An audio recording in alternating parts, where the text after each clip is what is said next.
Amigos, ¿qué tal? De vuelta aquí en Joca's Kitchen, gracias. Hoy vamos a hacer un platillo típico de mi tierra. Son unos espaguetis con chuleta ahumada. Nosotros no tenemos ni hora, ni lugar, ni fecha para cargar con nuestra olla de espaguetis a cualquier lado. Nos vamos a la playa, ahí cargamos con nuestra olla de espaguetis.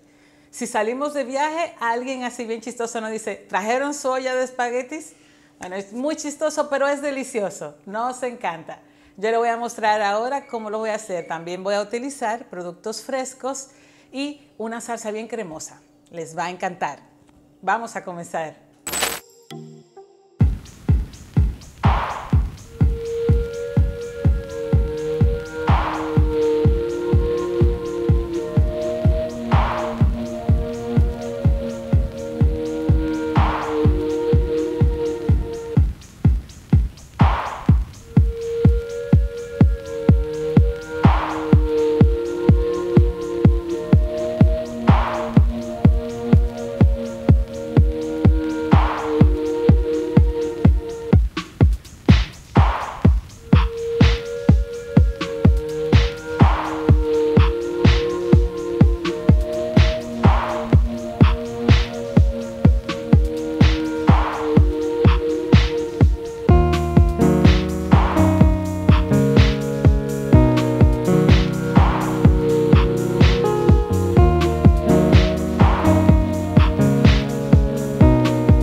Amigos, esto quedó buenísimo. Esos espaguetis así bien jugosos.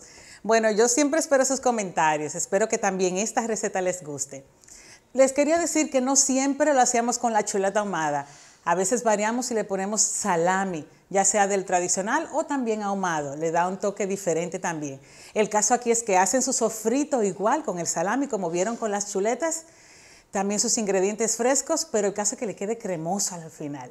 Bueno, la receta completa va a estar en la descripción del video abajo. Compartan, suscríbanse, denle like y nos vemos otra vez aquí en Joca's Kitchen.